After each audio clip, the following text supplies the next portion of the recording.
வணக்கம். இந்த சிறப்பு நேரலையில் ஹரன் இந்தியா ரிச் லிஸ்ட் வெளியாகி இருக்கக்கூடிய சூழலில் இந்த 10 ஆண்டுகளில் 3 மடங்கு இந்திய பணக்காரர்களுடைய எண்ணிக்கை அதிகரித்திருப்பதாக அந்த தரவரிசை காட்டுகிறது. அதில் அம்பானியை பின்னுக்கு தள்ளி அதானி முதலிடத்தை பெற்றிருக்கிறார். அதுவும் குறைந்த வளர்ச்சியெல்லாம் கிடையாது. 95 விழுக்காடு அவருடைய சொத்து மதிப்பு வளர்ச்சி பெற்று முதலிடத்தை அதானி பிடித்திருக்கிறார்.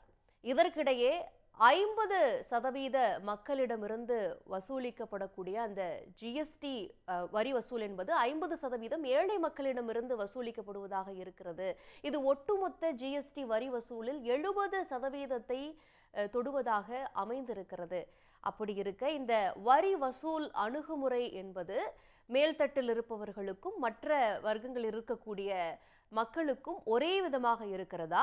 இந்த வரி வசூல் அணுகுமுறை சரியானதா? இதில் இருக்கக்கூடிய குளறுபடிகள் என்ன, இதில் இருக்கக்கூடிய அட்வான்டேஜஸ் என்ன என்பது பற்றியெல்லாம் நம்மோடு பகிர்ந்து கொள்வதற்காக மார்க்சிஸ்ட் கட்சியின் மாநில செயற்குழு உறுப்பினர் எஸ் கண்ணன் நம்மோடு இணைந்திருக்கிறார். இணைந்தமைக்கு நன்றி திரு கண்ணன். அதானி அவர்கள் இந்திய பணக்காரர்கள் பட்டியலில் முதலிடத்தை தொட்டிருக்கிறார். அது 95% வளர்ச்சியாக அமைந்திருக்கிறது. பின்னுக்கு தள்ளப்பட்ட அம்பானிக்கு பார்த்தீங்கன்னா 25 விழுக்காடு தான் வளர்ச்சி என்பது இருக்கிறது. அதற்கு கீழே 3வது இடத்தில் இருக்கக்கூடிய சிவ்நாடாருக்கு பார்த்தீங்கன்னா இவர்கள் எல்லாம் 11 லட்சம் கோடி 10 லட்சம் கோடினா அவர் வெறும் 3 லட்சம் கோடியாக இருக்கிறார். இந்த மேல இருக்கக்கூடிய இந்த 300 பணக்காரர்களே எல்லாரும் சமமானவர்களாக இல்லை. அதானியினுடைய வளர்ச்சி என்பது ஒரு வீக்கத்தை போல இருக்கிறது, மற்றவர்களுடைய வளர்ச்சி வேறு விதமாக இருக்கிறது. அது மட்டும் இல்லாமல் இருக்கக்கூடிய மற்ற மக்களினுடைய வளர்ச்சி என்னவாக இருக்கிறது அப்படிங்கிறதெல்லாம் ஒரு கேள்வி அமைஞ்சிருக்கிறது. இது உணர்த்துவது என்ன? நீங்க இதை எப்படி பார்க்குறீங்க?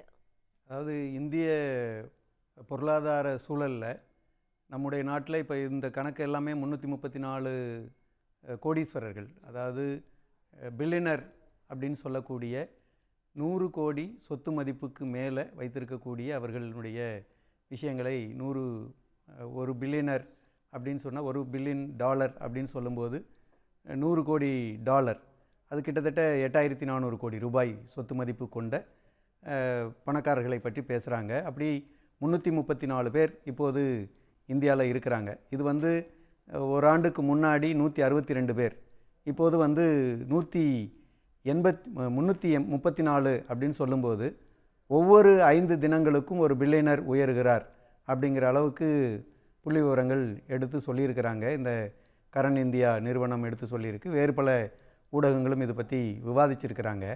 இங்கே என்ன கேள்வி வருது அப்படின்னு சொன்னால், அம்பானி அவர்களுடைய சொத்து மதிப்பு உயர்வுக்கும் அதானி அவர்களுடைய சொத்து மதிப்பு உயர்வுக்கும் சிவ்நாடார் 3வது இடத்துக்கு வந்திருக்கக்கூடிய சொல்லப்பட்டிருக்கக்கூடிய அவருடைய சொத்து மதிப்பு உயர்வுக்கும் இடையிலேயே நீங்கள் பார்த்தீங்கன்னா கிட்டத்தட்ட ஒரு 7 லட்சம் கோடி அளவில் 1வது இடத்தில் இருப்பவருக்கும் 2வது இடத்தில் இருப்பவருக்கும் இடையில் வித்தியாசங்கள் இருக்கிறது. 3வது இடத்தில் இருப்பவருக்கும் 1வது இடத்தில் இருப்பவருக்குமான இடைவெளி 7 லட்சம் கோடி அளவுக்கு அந்த இடைவெளி இருக்குது. அதே போல் நீங்கள் இந்த 334 பேரில் 8400 கோடி ரூபாய் சொத்து மதிப்பு கொண்டவர்களும் இருக்கிறாங்க. நீங்கள் சொன்னது சரிதான். இது இந்த 334 பேருக்குள்ளேயே இவ்வளவு வேறுபாடுகள் இருக்கிறது. இந்த இதில் டாப் மிகப்பெரிய அளவில் இருக்கிறாங்க அப்படின்னு சொல்லிட்டு நீங்கள் நம்முடைய நாட்டில் ஏற்கனவே சொல்லப்பட்டிருக்கிற சில புள்ளி விவரங்கள், பண மதிப்பு, சொத்து மதிப்பு, இது போன்ற பல விவரங்களை எடுக்கிற போது 1% இந்திய நாட்டினுடைய மக்கள் மத்தியில் எவ்வளவு சொத்து இருக்குது அப்படின்னு கணக்கெடுத்தால் 58% சொத்து மதிப்பு 1% மக்களிடத்தில் இருக்குது. டாப் லேயரில் 1% மக்கள். ஆமாம். அப்போ 58% சொத்து மதிப்பு இந்தியாவினுடைய ஒட்டுமொத்த ஜிடிபியில் அது இருக்குது அவர்களிடத்தில் அப்படின்னு சொல்லி ஒரு விவரத்தை ஏற்கனவே தெரிவிச்சிருக்கிறாங்க. அப்போ இது எங்கிருந்து வருது, எப்படி வருகிறது என்பது நிச்சயமாக ஆராயப்பட வேண்டியது, விவாதிக்கப்பட வேண்டிய ஒன்று தான். நமக்கு பணக்காரர்கள் வருவது என்பது நாட்டினுடைய கௌரவமா இல்லையா என்பது பற்றியெல்லாம் நான் பேச விரும்பல. கௌரவம் நினைக்க கூடாது. இந்தியாவிலிருந்து இவ்வளவு பணக்காரர்கள் இருக்கிறாங்க பாருங்க, எங்க அதானி கிட்ட 11 லட்சம் கோடி இருக்குதுன்னா அது இந்தியர்களுக்கு பெருமை இல்லையா? கண்டிப்பா மிகப்பெரிய பெருமை தான், நம்ம சொல்லிக்கலாம். ஆனால் அதனுடைய விஷயம் இப்போ ஹிண்டன்பர்க் ரிசர்ச் நிறுவனம் அதை பற்றி விவாதிக்கிற போது சிறுமையும் சேர்ந்தே வருது. பணக்காரர் பட்டியலில் முதலிடம் என்கிற பெருமை வந்தாலும் ஹிண்டன்பர்க் ரிசர்ச் பற்றி சொல்லுவது, மொரிசியஸ் தீவிலிருந்து சொல்லக்கூடிய அந்த ஆஃப்ஷோர் ஃபண்டிங் எப்படி வெளியிலேருந்து வருது என்பது குறித்த விவரங்களை சொல்லும்போதெல்லாம் நமக்கு அது தேவையற்ற சர்ச்சைகளையும் உருவாக்குது. எப்படி இந்த திடீர் முதலிட வளர்ச்சியை நோக்கி அதானி நகர்கிறார்? ஏன்னா ஒரு டைட் டாக்ஸ் சிஸ்டம் இந்தியாவில் இருக்குது. இப்போது டைரக்ட் டேக்ஸில் பார்க்கும் பொழுது இது ஒரு வரி விதிப்பு முறையை ஒழுங்குபடுத்தும், எல்லாருமே அக்கௌண்டபிளாக உள்ளே கொண்டுட்டு வரப்படுவாங்க என்கின்ற அடிப்படையில் வருது. மறைமுக வரிங்கிற அடிப்படையில் ஜிஎஸ்டி இது டிஜிட்டலைஸ் ஆகுது. நிறைய இடங்களில் லாஜிஸ்டிக் இஷ்யூஸ் இருக்குதுன்னா அதையெல்லாம் கிளியர் பண்ணுது. அப்படின்றப்ப இதை வரி சீர்திருத்தமாக தானே அவங்க கொண்டுட்டு வராங்க. இதற்கு நடுவில் இங்கே வளர்ச்சி நடக்கலை, ஆனால் அந்த மேல் தட்டில் கார்ப்பரேட் லெவலில் வளர்ச்சி நடக்குது. அப்படின்னா வரி விதிப்பு முறையில் என்ன பிரச்சனை இருக்கா? அது என்ன அடிப்படையில் நம்ம புரிஞ்சுக்கிறது? கரெக்ட். இதுதான் நம்ம நாட்டில் இப்போ விவாதிக்க வேண்டிய ஒரு முக்கியமான விஷயமா நான் பார்க்குறேன். அதாவது இந்த ரிச்சிட் நிறைய சொத்து மதிப்பு கொண்டிருக்கக்கூடிய பணக்காரர்களிடமிருந்து பெறக்கூடிய வரி வருவாய் நாட்டுக்கு குறைவாக தான் இருக்குது. ஆனால் இப்போ நீங்களே துவக்கத்தில் சொன்னீங்க, ஜிஎஸ்டி மூலமாக வரி வசூல் பண்ணக்கூடிய 50% மக்களிடத்துலேருந்து பெறக்கூடிய தொகை 70% அளவுக்கு இருக்குது அப்படின்றது. நீங்கள் பிற நாடுகளோடு ஒப்பிடும்போது ஜிஎஸ்டியும் இருக்குது, மறைமுக வரியும் இருக்குது, நேர்முக வரியும் இருக்குது. நேர்முக வரியில் பெறக்கூடிய தொகை கணிசமான அளவுக்கு இருக்குது. அதாவது வளர்ந்த பல நாடுகளில் நேர்முக வரி மூலம் பெறக்கூடிய தொகை இந்திய நாட்டினுடைய வருவாயில் கஜானாவை நிரப்புவதில் மிக முக்கியமான பங்கு செய்வதாக புள்ளி விவரங்கள் இருக்குது. நம்முடைய நாட்டில் தான் மறைமுக வரி மிக முக்கியமான தாக்கத்தை ஏற்படுத்துது. அதுக்கு என்ன காரணம் அப்படின்னா, இன்றைக்கி உருவானதில்லை. இது 1944 இந்தியாவில் பாம்பே பிளான் அல்லது பிர்லா திட்டம் அப்படின்னு சொல்லி ஒரு திட்டம் இந்தியாவினுடைய விடுதலை பெறுகிற போது இந்தியாவுக்கான வரி வருவாயை எப்படி திட்டமிட வேண்டும், அதற்கான முதலீடுகள் எப்படி இருக்கணும், குறிப்பாக வளர்ச்சிக்கான திட்டத்தை எப்படி கட்டமைக்க வேண்டும் என்று சொல்லி இந்தியாவில் இருக்கக்கூடிய அன்றைக்கு இருந்த தேசிய பெரிய முதலாளிகள் மற்றும் அன்னைக்கு காங்கிரஸ் கட்சியில் இருந்த சிலர் எல்லோரும் சேர்ந்து திட்டமிட்ட ஒரு விஷயம்தான் இந்த பாம்பே பிளான் அல்லது பிர்லா பிளான் அப்படின்னு சொல்லுவாங்க. அந்த பிளான்ல இருந்து உருவானது தான் இந்த மறைமுக வரி வருவாய். மறைமுக வரி என்பது சரியான விஷயமா? அது இருக்கவே கூடாதுன்னு நினைக்கிறீங்களா? கார்ப்பரேட் டாக்ஸில் குறைக்கப்பட்டிருக்கு, 30லிருந்து இப்போ 15% குறைக்கப்பட்டிருக்கு. ஆனால் மறைமுக வரியில் நிறைய ஸ்லாப்ஸ் இருக்குது. இன்றைக்கி ஒரு லூஸில் ஒரு பொருள் வாங்குறோன்னா அதுக்கு வரி இல்லை, ஆனால் பேக்கெட்டாக இருக்கக்கூடிய பொருளுக்கு நம்ம வரி கட்டுறோம், நிறைய ஸ்லாப்ஸில் கட்டுறோம். நம்ம அன்றாட தேவைக்கு பயன்படுத்தக்கூடிய அத்தியாவசிய விஷயங்களுக்கும் அந்த 4 ஸ்லாப்பில் நம்ம வரி கட்டிகிட்டு இருக்கிறோம். அப்போ மறைமுக வரி இருக்கணுமா இருக்கக்கூடாதா? இங்கே எவ்வளோ வரி விதிக்கணும், மேலே கீழே எப்படி வரி விதிக்கணும்? இப்போ நீங்கள் மறைமுக வரி வருவாய் இருக்கணுமா அப்படின்னு கேட்டால், என்னை பொறுத்தவரை அது ரொம்ப பாட்டம் லேயரில் இருக்கக்கூடிய மக்களுக்கு இருக்கக்கூடாது. ஏன்னா அவங்க நீங்கள் அன்றாடம் இந்தியாவினுடைய மக்கள் தொகையில் 130 கோடி பேர், 140 கோடிக்கு மேலே மக்கள் இருக்காங்க. 130 கோடி பேருடைய தினசரி வருவாய் $3 அப்படின்னு சொல்கிறாங்க. அப்படின்னா 84 ரூபாய் கணக்கு எடுத்திங்கன்னா ஒரு 252 ரூபாய் அப்படிங்கிறது தான் அவங்களுடைய வருவாய். இந்த 252 ரூபாயை வருவாயாக தினக்கூலியாக பெற்று வாழக்கூடிய மக்களிடத்தில் நீங்கள் மறைமுக வரி போட்டிங்கன்னா அவங்க எதை வச்சு உணவு எடுத்துப்பாங்க, ஆரோக்கியமான வாழ்க்கையை அவங்க மேற்கொள்ள முடியும், அவங்களுடைய மற்ற அத்தியாவசிய தேவைகளுக்கு எப்படி செலவிடுவாங்க, இது பற்றியெல்லாம் நிச்சயமாக அரசு கணக்கில் எடுக்கணும். அப்படின்னா 130 கோடி பேர் வரி செலுத்துவதிலிருந்து விலக்களிக்கப்பட வேண்டும் என்பது எங்களை போன்ற கட்சிகளின் ஆர்கியூமெண்ட்டாக இருக்குது. ஆனால் நிச்சயமாக கேட்க மாட்டாங்க. அரசுக்கு என்ன வரும்? அது நான் அதுலேருந்து தான் சொல்கிறேன். இந்த ஒரு நாளைக்கு 252 ரூபாய் வருவாய் ஈட்டக்கூடியவரிடத்தில் ஒரு 30 ரூபாய் நீங்கள் வரி வசூலிப்பீங்க அப்படின்னா அது அநியாயம்தான். ஆனால் ஒரு நாளைக்கு குறைந்தபட்சம் பல லட்சங்கள்லேருந்து கோடிகள் வரையிலும் வருவாய் ஈட்டக்கூடிய நபர்களிடத்தில் இதே மாதிரி பர்சன்டேஜ் போட்டு பார்க்குறீங்களான்னா பார்க்குறதில்ல. அவங்க செலுத்தக்கூடிய வரி குறைவாக தான் இருக்குது. அப்போ ரிச்சுக்கு நீங்கள் வந்து கூடுதலான வரி சுமத்த வேண்டிய தேவை இருக்குது. இல்லைன்னா 11 லட்சம் கோடி ரூபாய் சொத்து கொண்டிருக்கக்கூடிய பெரும் பிரமுகர்கள் பல்வேறு வகையில் அரசையும் இதையும் பயன்படுத்திட்டு தான் அதை அவ்வளோ உயரத்துக்கு அவங்க போயிருக்கிறாங்க. நீங்கள் அரசினுடைய கட்டமைப்பு இல்லாமல் ஒரு பெரும் பிரமுகர் இவ்வளோ தூரத்துக்கு போக முடியுமான்னா போக முடியாது. நான் ஏற்கனவே உங்கள்கிட்ட பேசிகிட்டு இருக்கும்போது இந்த மறைமுக வரி பற்றி, பாம்பே திட்டம் பற்றி சொன்னேன். அன்றைக்கி வந்து ஏன் அந்த திட்டத்தை இந்திய ஆட்சியாளர்களாக வர இருந்தவர்கள் திட்டமிட்டாங்க அப்படின்னு சொன்னால், ஏன்னா பிரிட்டிஷ் வெளியில் போயிட போகிறாங்க. பிரிட்டிஷ் வெளில போயாச்சுன்னா அன்றைக்கி வந்து கட்டமைப்புக்கு பெரிய நெருக்கடி இருக்கும்.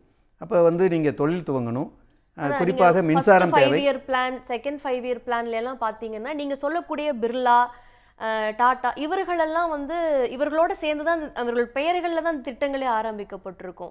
அட்டாமிக் பவர் ஸ்டேஷன் ஆகட்டும், இது எல்லாமே. ஏன்னா அவர்களும் அந்த நிதியை வந்து கொடுக்க வேண்டியதாக இருந்திருக்கும். நமக்கான நிதி மூலதனம் நம்ம இனிமேல் தான் நம்ம உருவாக்கணும். 47க்கு அப்புறம் 5 இயர் பிளான்ஸில் ஒன்னொன்றையும் அந்த மாதிரி தான் கட்டமைச்சிருப்பாங்க. இன்னைக்கு காலம் உருண்டோடி விட்டது. 75 ஆண்டுகளை தாண்டிட்டோம். லிபரலைசேஷன் வரைக்கும் வந்தாச்சு. வேர்ல்டு எக்கானமியோட நம்மளோட எக்கானமி பின்னி பிணைந்ததாக இருக்கின்றது. இன்னைக்கும் வந்து பெரும் முதலாளிகளோடு தான் இந்திய பொருளாதாரம் பிணைக்கப்பட்டிருக்கணுமா அப்படிங்கிறது அது கண்டிப்பாக தேவையில்லை. நீங்கள் வந்து இந்த மறைமுக வரி வருவாயினுடைய விஷயத்தை பார்க்கும்போது கட்டமைப்பு வளர்ச்சி தேவை அப்படின்னு வந்ததுலேருந்து ரோடு, ரயில்வே, தகவல் தொழில்நுட்பம், கப்பல், விமானம், இது மாதிரி மின்சாரம், இப்படியான பல்வேறு அடிப்படை கட்டுமானங்கள் தேவைப்பட்டது. அந்த ஸ்ட்ராங் ஃபவுண்டேஷனில் இருந்து தான் இதர தொழில்கள் வந்து வளர முடியும். அப்போ இந்த இதர தொழில்கள் வளருவதற்கு தேவையான அடிக்கட்டமைப்பு எல்லாத்தையுமே வந்து அரசு தான் செய்து கொடுத்தது. அப்போ அரசு செய்து கொடுத்ததில் தான் நீங்கள் சொன்ன சில திட்டமிடல்களை இந்தியாவில் இருந்த பெரிய பிரமுகர்கள், பெரிய தொழில் அதிபர்கள் இணைந்து அந்த திட்டத்தை மேம்படுத்தினாங்க. அது வந்து வளர்ந்தது.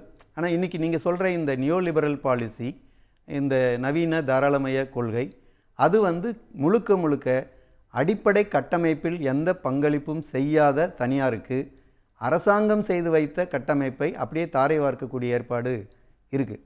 அதிலிருந்து தான் இவ்வளோ பெரிய செல்வாக்கை இந்த தனிநபர்கள் பெற முடிகிறது, இவ்வளோ பெரிய பணத்தை சம்பாதிக்க முடிகிறது என்று சொன்னால், நாம் ஏற்கனவே கட்டமைத்திருக்கக்கூடிய அடிப்படை கட்டுமானம், ஏற்கனவே பெற்றிருக்கக்கூடிய மறைமுக வரி வருவாய் மூலம் செய்திருக்கக்கூடிய இந்த வளர்ச்சி, இந்த வளர்ச்சியெல்லாம் மக்களிடமிருந்து பெறப்பட்ட பெரும்பான்மையான வரித்தொகையை அடிப்படை கட்டமைப்புக்கு தான் நாம் வந்து பயன்படுத்தியிருக்கிறோம்.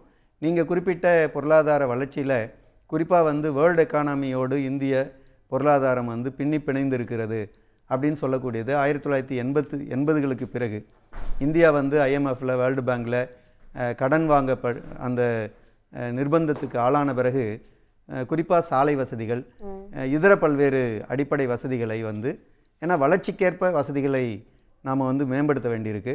அந்த அடிப்படை வசதிகள் இருந்தால் தான் தொழில் வளர்ச்சி வர முடியும்.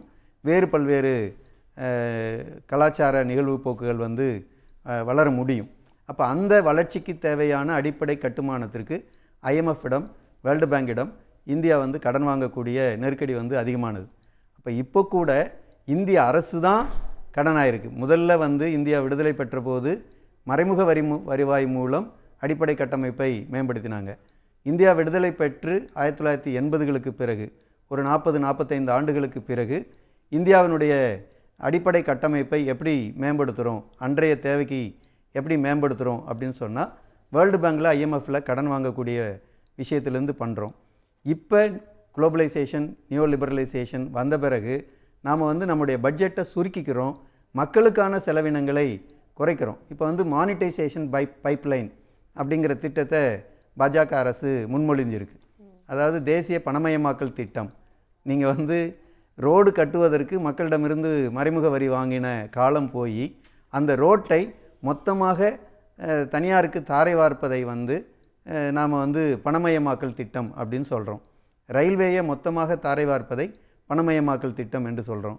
இதர பல்வேறு அடிப்படை கட்டமைப்புகளை எல்லாம் தாரை வார்ப்பதை நாம் வந்து பணமயமாக்கல் திட்டம் சொல்கிறோம். துறைமுகத்தை, மின்சாரத்தை, விமானத்தை எல்லாமே கொடுத்துருக்குறோம். இப்போ நீங்கள் பட்டியலிட்டிருக்கக்கூடிய இந்த தொழில் அதிபர்கள் அத்துணை பேருமே இந்த இந்தியாவினுடைய அடிப்படை கட்டமைப்புகள் மொத்தத்தையும் ஆக்கிரமிக்கக்கூடியவர்களாக மாறியிருக்கிறாங்க என்பது தான் நாம் பார்க்க வேண்டிய விஷயம். அதை நீங்கள் வந்து ஃபாரின் இன்வெஸ்ட்மெண்ட்டுக்கு ஓப்பன் பண்ணி விடலைல்ல. பப்ளிக் செக்டாரை வந்து ஒரு இந்திய தொழிலதிபர் தான் எடுத்து நடத்த போகிறார்.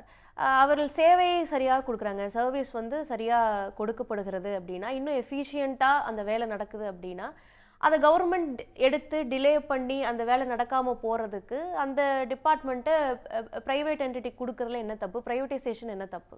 ப்ரைவேட்டைசேஷன் வந்து நீங்கள் சர்வீஸ் செக்டார் அப்படிங்கிறத எதுக்கு துவங்குது? சாலை வசதி எதுக்கு? ரயில்வே வசதி எதுக்கு? மின்சாரம் எதற்கு? அல்லது தகவல் தொழில்நுட்ப சேவை என்பது எதற்கு அப்படின்னா, இந்த நெட்வொர்க் மொத்தத்தையுமே, இந்த அடிப்படை சேவைகள் அனைத்தையுமே எல்லோரும் பயன்படுத்தணும் தானே, குறிப்பிட்ட நபர்கள் மட்டும் பயன்படுத்த முடியாது. அப்போ அரசாங்கத்தின் கையிலிருந்து இதை செலவிடுகிற போது, அந்த கட்டமைப்பை பயன்படுத்துகிற போது மக்கள் வந்து தாராளமாக கூடுதலாக பயன்பட்டாங்க. இந்த கட்டமைப்பை பயன்படுத்தி தொழிலதிபர்கள் பெரும் வளர்ச்சியை பெற்றாங்க அப்படிங்கிறது உண்மை. பெரும் வளர்ச்சியை பெற்ற தொழிலதிபர்கள் மொத்த கட்டமைப்பையும் நானே எடுத்துக்கிறேன் என்று சொன்னால் அது வந்து அபகரிப்பு இல்லையா? நாம் கொடுத்த ஏழை எளிய மக்கள் கொடுத்த வரியிலிருந்து உருவான இந்த அடிப்படை கட்டமைப்பை தொழில் அதிபர்கள் என்பதனால இன்றைக்கி வளர்ந்த இந்த அடிப்படை கட்டமைப்பை பயன்படுத்தி, இந்த சேவையை பயன்படுத்தி தான் அவங்க வளர்ந்தாங்க. அப்போ அந்த சேவையை நானே தர்றேன் அப்படி எடுத்துக்கிறது வந்து பொருத்தம் இல்லைன்னு நினைக்கிறேன். சேவை வந்து கவர்மெண்ட் தான் தரணும். மக்களினுடைய வரி மூலமாக உருவாக்கப்படக்கூடிய அந்த அடிப்படை கட்டமைப்பு, மூலதனம், இவற்றையெல்லாம் பயன்படுத்தி ஒரு தனியார் தொழிலதிபர்கள் வளர்வது அப்படிங்கிறது ஒரு கேள்விக்கான விஷயம் சொல்றீங்க. திரு கண்ணன், நீங்க சொல்லிட்டு இருந்தது போல இப்போ மக்கள் செலுத்தக்கூடிய வரி பணத்திலிருந்து இந்த கட்டமைப்புகள், இந்த இன்ஃப்ராஸ்ட்ரக்சர்லாம் உருவாக்கப்படுகிறது. அதை நிர்வகிக்கக்கூடிய பொறுப்பு முழுக்க முழுக்க அரசினுடையதாக இருந்தால் மட்டும்தான் அந்த சேவை சரியானதாக மக்களை சென்றடையும்னு சொல்றீங்க. நீங்க சொல்றது வந்து ஒரு நேரு காலத்து பொருளாதாரத்துக்கு ஒத்து போற விஷயமா இருக்கும், ஒரு சோசியலிஸ்ட் எக்கானமி அப்படின்னா. இன்னைக்கு நம்ம லிபரலைசேஷனுக்கு அப்புறம், குளோபலைசேஷனுக்கு அப்புறம் இந்திய பொருளாதாரம் வந்து ஒரு முதலாளித்துவ பொருளாதாரமா மாறிக்கிட்டு இருக்கு. அப்படின்றப்ப அதற்கு தகுந்த மாதிரியான பாலிசிஸும் அதற்கான என்வாயன்மெண்ட்டும் கொடுக்கணும். இன்னைக்கு நம்ம வந்து அதானியினுடைய அசுர வளர்ச்சி கேள்விக்குள்ளானாலும் அந்த 334 பேரில் ஸ்டார்ட் அப்லேருந்து வந்தவங்க, புது பணக்காரர்கள் இப்படி வருவதற்கான வாய்ப்புகளும் இருக்குல்ல. அப்போ அதற்கு தகுந்த மாதிரியான பாலிசிஸை கவர்மெண்ட் எடுக்கிறதுல, டாக்ஸேஷனை வகுக்கிறதுல என்ன தப்பு? அதாவது இவர்கள் மீண்டும் மீண்டும் இந்த பணமெல்லாம் வந்து இந்திய பொருளாதாரத்தை மேம்படுத்துவதாக, இப்போ நீங்கள் இவ்வளோ பணம் இருக்குது அப்படின்னா இந்த பணத்தினுடைய புழக்கம் எல்லாமே வந்து நாட்டுக்குள்ளே, நம்முடைய நாட்டுக்குள்ளே இருக்கும் அப்படின்னா இது வந்து பொருளாதாரத்தில் மிகப்பெரிய முன்னேற்றத்தை கொண்டு வரும் நீங்கள் சொல்கிற மாதிரி. ஆனால் இந்த பணத்தில் இது வந்து வெள்ளை பணமாக இருப்பது இங்கு கணக்கில் சொல்லப்பட்டிருக்கு, கருப்பில் இருப்பது வேறு நாடுகளில் முதலீடாக இருக்கும். அது வந்து தனியாக பேச வேண்டிய ஒரு விஷயம். அதே நேரம் இப்போ உதாரணத்துக்கு ஹிண்டன்பர்க் ரிசர்ச் நிறுவனம் பங்கு சந்தையில் ஏற்படுத்தியிருக்கக்கூடிய முறைகேடுகள் பற்றி, அது செய்திருக்கக்கூடிய ஊழல் பற்றி, குறிப்பாக 1,78,000 கோடி ரூபாய் அளவுக்கு பங்குகள் விற்பனை செய்யப்பட்டதாக ஒரு குறிப்பிட்ட கால அவகாசத்தில் அதானி அவர்களுடைய ஒட்டுமொத்த குரூப் ஆஃப் இண்டஸ்ட்ரீஸில் பங்குகள் எல்லாமே வந்து இம்ப்ரூவ் ஆச்சு அப்படின்றத அவங்க ரிசர்ச் பண்ணி சொன்னாங்க, அந்த ரிசர்ச் நிறுவனம் சொன்னாங்க. அதனுடைய தொடர்ச்சியாக இப்போ செபியோட தலைவர் மாதவி பூச் அப்படின்னு சொல்லக்கூடிய அந்த அம்மையார் குற்றவாளியாக மாறியிருக்கிறாங்க. இந்திய உச்சநீதிமன்றம் இதில் தலையீடு பண்ணிச்சு. இதெல்லாம் இருக்குது.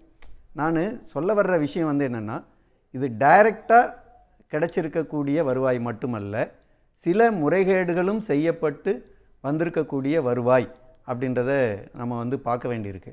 2, நீங்கள் நேரு காலத்தில் இருந்த இந்திய பொருளாதாரம் வந்து ஒரு கலப்பு பொருளாதாரம். அது சோசலிச பொருளாதாரமும் இல்லை, முதலாளித்துவ பொருளாதாரமும் இல்லை. இந்திய பொருளாதாரம் இரண்டும் கலந்த ஒரு கலப்பு பொருளாதாரம் அப்படின்னு தான் சொல்லப்பட்டது. சோசலிச நாடுகளிலிருந்து 5 ஆண்டு திட்டத்தை எடுத்துக்கிட்டாங்க. பிற நாடுகளிலிருந்து முதலாளித்துவ வளர்ச்சி என்கிற விஷயத்தை முதலீடு செய்தாங்க. அந்த அடிப்படையில் உருவான கட்டமைப்பு தான் இந்தியாவுக்கு தேவையான பல்வேறு விஷயங்கள் நம்ம ஏற்கனவே பேசினோம். இப்போ இது வந்து ஒரு முதலாளித்துவ வளர்ச்சி போக்குக்கு தேவையான ஒரு கட்டமைப்பை உருவாக்குறோம். எனவே அவர்களுக்கு தேவையான வரி விதிப்பு, அவர்களுக்கு தேவையான சலுகைகள், தர வேண்டும் என்று சொல்லுவதில் நான் நியாயம் இருப்பதாக பார்க்கல. ஏன்னு சொன்னால், நீங்கள் வந்து ஒரு நாட்டினுடைய மனிதவள குறியீடு எதை வைத்து பார்க்கப்படுகிறது? அந்த நாட்டில் இருக்கக்கூடிய கல்வி வளர்ச்சி, அந்த நாட்டில் இருக்கக்கூடிய ஆரோக்கிய வளர்ச்சி, அந்த நாட்டில் இருக்கக்கூடிய வேலையின்மை விகிதாச்சாரம் குறைவு, அந்த நாட்டில் இருக்கக்கூடிய பசியினுடைய அளவு குறைவு, அந்த நாட்டில் இருக்கக்கூடிய குழந்தை இறப்பு விகிதம் குறைவாக இருப்பது, அந்த நாட்டில் பெண்கள் பாதுகாப்பாக இருப்பது, இது போன்ற பல்வேறு விஷயங்கள் மனிதவள குறியீட்டுக்கு கணக்கிடப்படுது. இதெல்லாம் சேர்ந்து தான் ஐரோப்பா நாடுகளில் இருக்கக்கூடிய பல நாடுகள் நம்மை விட மக்கள் தொகையில் குறைவாக, நம்மை விட அதிக பணக்காரர்கள் இருக்கக்கூடிய நாடுகளாக இருக்கக்கூடிய ஐரோப்பாவில் இது வந்து முன்னுக்கு வருது. அங்கே அந்த நாடுகள் எல்லாம் வளர்ந்த நாடுகளாக மதிப்பிடப்படுது. நம்முடைய நாட்டில் இவ்வளவு பணம் கொண்டிருக்கக்கூடிய பெரும் செல்வந்தர்கள், பெரும் தொழிலதிபர்கள் இருக்கக்கூடிய நாட்டில் இந்தியா வந்து உலக அரங்கிலிருந்து எப்படி பார்க்கப்படுகிறது என்றால் ஏழை நாடாக தான் பார்க்கப்படுது. அப்போ நீங்கள் வந்து எல்லாம் இருக்குது, இந்தியா ஏழை நாடல்ல, ஏழைகளின் நாடு அப்படின்னு சொல்லக்கூடிய ஒரு இடத்துல வந்து சொல்கிறாங்க. சரி செய்யப்படணும்னு நினைக்கிறீங்க? ஒரு பக்கம் பணக்காரர்கள்லாம் ஒரு மையத்தில் குவிஞ்சிருக்காங்க, அவர்களுக்கான வரி விகிதம் சரியாக விதிக்கப்படல, குறைக்கப்பட்டிருக்கு கார்பரேட் டாக்ஸ் எல்லாம் அப்படின்றது. இன்னொன்று, இந்த பணக்காரர்கள் பட்டியலே பார்த்தோம்னா மும்பையில் வந்து நிறைய பேர் பில்லியனர்ஸ் இருக்கிறாங்க. அது கூட எல்லா பெருநகரங்களுக்கும் பரவலாக்கப்படலை, பணக்காரர்களும் எல்லா தரவரிசையிலும் பரவலாக்கப்படலை. அப்படின்றப்ப இந்த பொருளாதாரம், இந்த வரி விதிப்பு, இது எல்லாமே வந்து எல்லா தரப்புக்கும் ஈக்குவாலிட்டி கிரியேட் பண்ணுறதா இருக்குதா அப்படிங்கிற ஒரு கேள்வி இருக்குது. எங்கே சரி செய்ய பண்ணணும், என்னதான் தீர்வு? கண்டிப்பாக இது வந்து நீங்கள் வந்து அதாவது நம்முடைய நகரங்கள்லேயும் ஏற்றத்தாழ்வு இருக்குது, பணக்காரர்களுக்குள்ளேயும் ஏற்றத்தாழ்வு இருக்குது, தொழில்களில் ஏற்றத்தாழ்வு இருக்குது.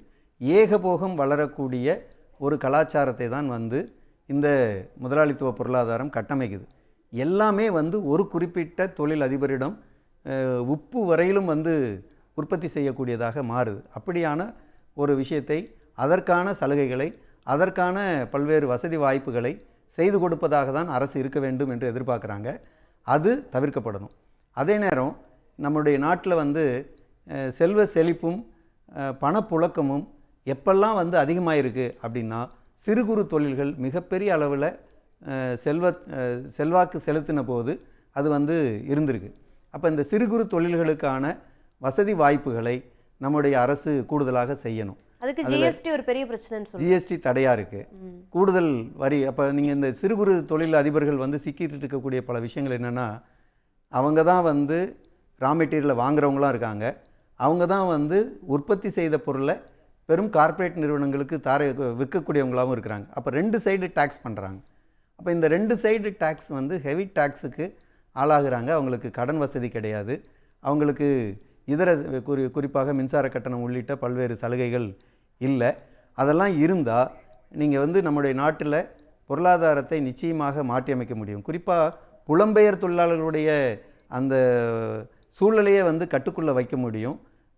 நம்ம எப்படி நீங்கள் மும்பையில் நீங்கள் வந்து மோனோபலைசேஷன் வந்து இருக்கக்கூடாதுன்னு சொல்கிறீங்க, மைக்ரோ மேக்ரோ செக்டாரில் வந்து கொஞ்சம் கூடுதல் கவனம் செலுத்தணும், வரி குறைக்கணும்னு சொல்கிறீங்க. சாமானிய மக்களுக்கு இந்த வரி எப்படி பாதிக்கப்படுது? இறுதி கருத்தை சொல்லிவிடுங்க. சாமானிய மக்களுக்கு நான் ஏற்கனவே சொன்ன மாதிரி $2 $3 சம்பாதிக்கக்கூடிய ஒரு நாளைக்கு, அது வந்து $252 $200 ஒரு நாள் சம்பாதிக்கக்கூடிய மக்களுக்கு வரியிலிருந்து விதிவிலக்கு அளிக்கப்படணும். அதுக்கு தான் பொது விநியோக திட்டம் கொண்டு வந்தோம். அந்த பொது விநியோக திட்டத்தை சீரமைக்கிறதன் மூலம் அவங்க வரியிலிருந்து தப்பிக்க முடியும். பொது விநியோக திட்டத்தில் இருக்கக்கூடிய நுகர்பொருள்களுக்கு அரசு விதித்திருக்கக்கூடிய வரியை விலக்க வேண்டும். அரிசி, மற்ற பல்வேறு உணவுப் பொருள்கள், பருப்பு, எண்ணெய் போன்ற பல பொருள்களுக்கு தேவையான அது வந்து வரி விலக்களிக்கப்படணும். இதெல்லாம் நடந்தால் மக்கள் வந்து அவங்க சம்பாதிக்கக்கூடிய சம்பாத்தியத்தை குறைந்தபட்ச உணவுக்கும், குறைந்தபட்ச ஆரோக்கியத்திற்கும், குறைந்தபட்ச கல்வி தேவைகளுக்கும் பயன்படுத்துவாங்க. அது வந்து மேலும் மேலும் பண புழக்கத்தை வந்து சந்தையில் அதிகப்படுத்தும் அப்படிங்கிறத பார்க்க வேண்டியிருக்கு. அதுதான் இந்த பெரும் செல்வந்தர்கள் உருவாவதற்கு கூட மிக முக்கியமான காரணமாக இருக்குது என்பதை அரசு கவனிக்க வேண்டும் என்பதை நம்ம வலியுறுத்த விரும்புகிறோம். நீங்கள் சொல்லுவது போல பார்க்கும் பொழுது மோனோபலைசேஷன் இல்லாமல் முதலாளிகளுக்கும் வந்து ஒரு கம்பீட்டன்சி, ஈக்குவல் கம்பீட்டன்சி உருவாக்கப்படணும். அதற்கு போல வரி விதிப்பு இருக்கணும். அங்கே மட்டும் வரிச்சலுகைகள் அதிகமாக கொடுத்துட்டு அடித்தட்டு மக்கள் பயன்படுத்தக்கூடிய அடிப்படையான பொருட்களுக்கு வந்து ஜிஎஸ்டியை விதிக்கிறது, இதையெல்லாம் வந்து நிறுத்தணும்னு சொல்றீங்க. முக்கியமா பொது விநியோகத்துல லிஸ்ட் பண்ணப்பட்டிருக்கிற பொருட்களுக்காவது ஜிஎஸ்டியை முதல்ல வந்து முற்றிலுமாக நீக்குங்க அப்படின்றீங்க. அப்பதான் இந்த இமாலய இடைவெளி என்பது குறையும். அதே போல நடுத்தரத்துல இருக்கக்கூடிய தொழிலதிபர்கள் மேம்படும். மேக்ரோ செக்டார்ஸையும் மேல கொண்டுட்டு வரணும். இல்ல இன்னொரு விஷயம் ஆட் பண்ண வேண்டியது வேலையின்மை போக்கப்படுவது. ஓகே, வேலையின்மை வந்து கட்டுக்குள்ள இப்போ பிஜேபி ஆட்சிக்கு வந்த பிறகு எப்படி பணக்காரர்கள் உயர்ந்திருக்கிறாங்களோ அதே போல் வேலையின்மையும் உயர்ந்திருக்கு. 40 ஆண்டுகளில் இல்லாத வேலையின்மை வந்திருக்கு. அப்போ அது வந்து குறைக்கப்படணும். அது வந்தால் மிகப்பெரிய அளவில் ஒரு சமத்துவமான ஒரு அதற்கான ஒரு போராட்டம் நடக்கும். வேலை வாய்ப்பை உருவாக்கக்கூடிய தொழில்களுக்கான களத்தையும் வந்து அமைச்சு கொடுக்கிற மாதிரி இருக்கணும் அப்படின்றீங்க. முக்கியமா வரி சீர்திருத்தம் வந்து ரொம்ப முக்கியம் என்பதை பதிவு செஞ்சிருக்கிறீங்க. எங்களோடு பங்கு கொண்டு உங்களுடைய கருத்துக்களை பகிர்ந்து கொண்டமைக்கு மிக்க நன்றி திரு கண்ணன். உடனுக்குடன் செய்திகளை தெரிந்து கொள்ள சன் நியூஸ் பெல் ஐகானை கிளிக் பண்ணுங்க.